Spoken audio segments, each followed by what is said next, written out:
इस वीडियो में हम कारा की ग्रोथ या वृद्धि के बारे में आगे बढ़ेंगे।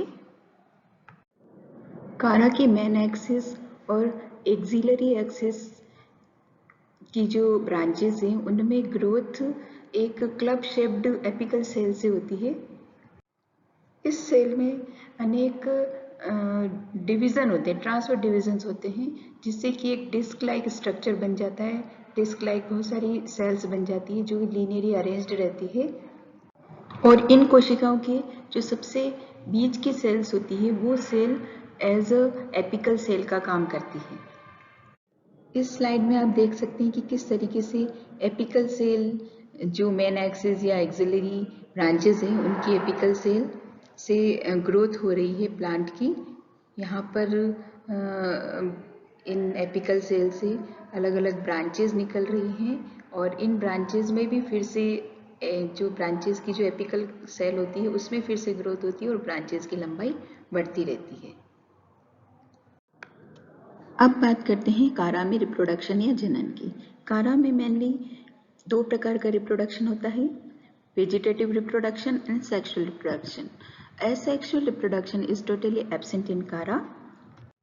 वेजिटेटिव रिप्रोडक्शन या कायिक जनन तीन विधियों से कारा में होता है।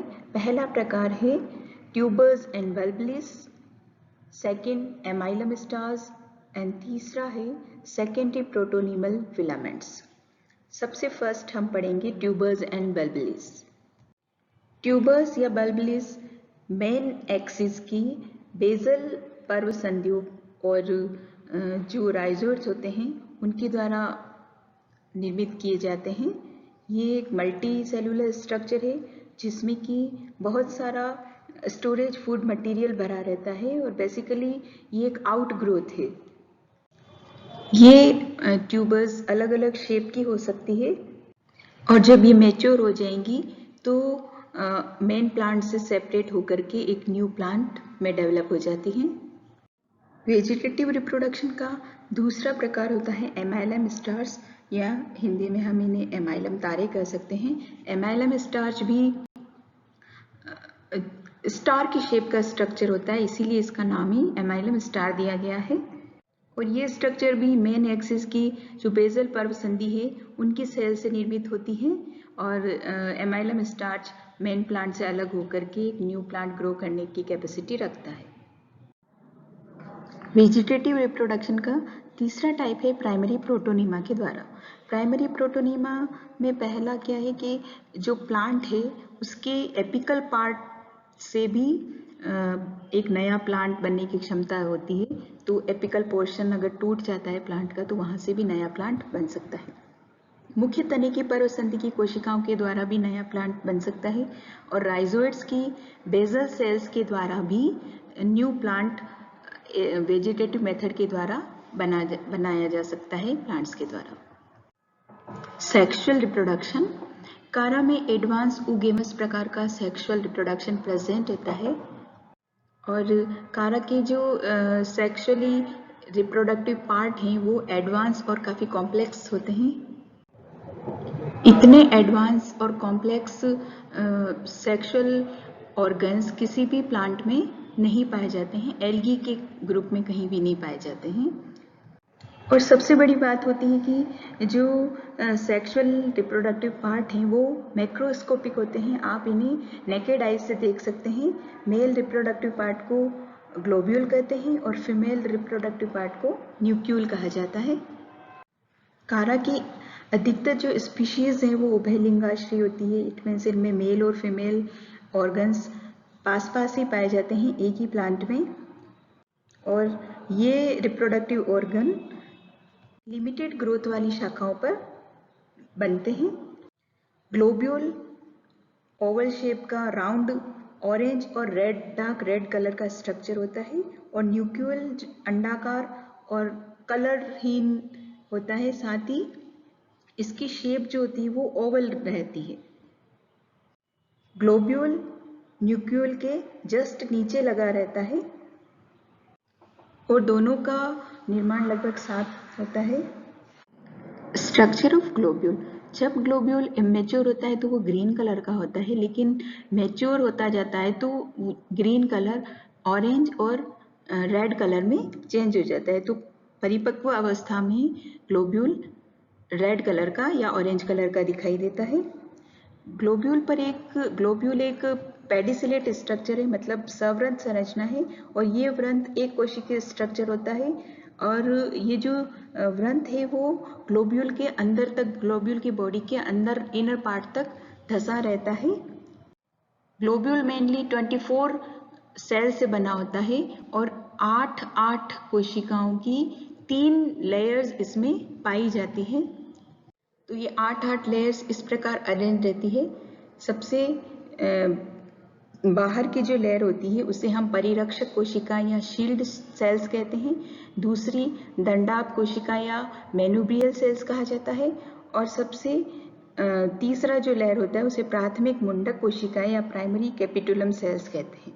तो इन तीनों ही लेयर्स में 8 कोशिकाएं अरेंज्ड रहती है। परिरक्षक कोशिकाएं या शील्ड कोशिकाएं ग्लोब्यूल की एक तरीके से वॉल फॉर्मेशन करती है, और स्टार्टिंग में ये ग्रीन कलर की होती है, लेकिन जब ये मैच्योर होने लगता है तो यहाँ पर आर कैरोटीन की मात्रा अधिक बनने से ये ऑरेंज या रेड कलर की दिखाई देती है। शील्ड कोशिकाओं से ही ग्लोब्यूल की वॉल का निर्माण होता है, जो ग्लोब्यूल को कवर करके रखती है। प्रत्येक शील्ड कोशिका से 8 दंडाकार कोशिकाएं, जिसे हम मैन्यूब्रियल सेल्स कहते हैं, वो वृद्धि करती हैं, यानी कि वो बनती है। इस प्रकार कुल 8 शील्ड कोशिकाएं और 8 मैन्यूब्रियल सेल्स पाई जाती हैं। और ग्लोब्यूल के सेंट्रल पार्ट में 8 प्राइमरी कैपिटुलम सेल्स पाई जाती है, जिन्हें प्राथमिक मुंडक कोशिकाएं कहते हैं। प्रत्येक primary capitulum cell secondary capitulum cell का निर्माण करती है, और इसी तरीके से तृतीयक और चतुर्थक कैपिटुलम सेल्स का निर्माण भी होता है, और इन्हीं के शीर्ष पर आगे जाकर के पुंधानी फिलामेंट्स या एंथ्रीडियल फिलामेंट्स का फॉर्मेशन होता है।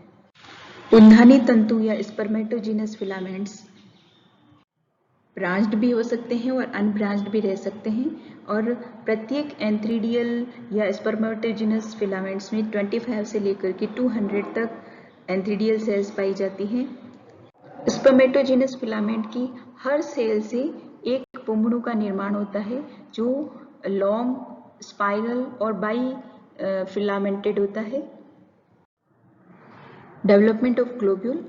ग्लोब्यूल के सबसे बाहर की जो सेल्स हैं वो फेल करके चौड़ी हो जाती है, और इनकी आकृति कॉनकेव कॉन्वेक्स प्रकार की हो जाती है, जिन्हें हम शील्ड कोशिकाएं कहते हैं। मिडिल लेयर की जो 8 सेल्स हैं वो रेडियली लॉन्ग हो जाती है, और इंटरनल लेयर की जो 8 कोशिकाएं हैं वो एज इट इज बनी रहती है, और इन्हीं सेल से मेनुब्रियम और प्राइमरी कैपिटुलम सेल्स बनते हैं। हर प्राइमरी कैपिटुलम सेल से 6 सेकेंडरी कैपिटुलम सेल्स बनते हैं, और इसी प्रकार टर्शरी और क्वाटर्नरी मुंडक सेल्स का निर्माण होता रहता है। जो सबसे अंतस्थ कोशिकाएं हैं उनसे फिलामेंट इनिशियल्स बनते हैं 2 से 4, और प्रत्येक में 20 से 200 तक स्पर्मेटोजिनस फिलामेंट्स का निर्माण होता है। इस प्रकार स्पर्मेटोजिनस फिलामेंट्स की हर सेल से एक एंथीरोजोइड मदर सेल के रूप में काम करती है। स्पर्मेटोजिनस फिलामेंट की हर सेल एंथीरोजोइड मदर सेल या पुंगड़ू मात्र कोशिका की तरह काम करेगी, और थोड़े ही टाइम बाद में ये मॉडिफाई होकर के जो है पुंगड़ू का निर्माण कर लेती है। पुंगड़ू के निर्माण की क्रिया स्पर्मेटोजेनेसिस कहलाती है।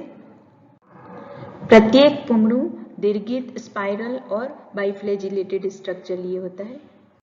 दी गई स्लाइड में आप ग्लोब्यूल के डेवलपमेंट की विभिन्न अवस्थाएं आसानी से देख सकते हैं, और ग्लोब्यूल में कौन कौन से स्ट्रक्चर पाए जा रहे हैं इन सभी को आसानी से देखकर समझ सकते हैं।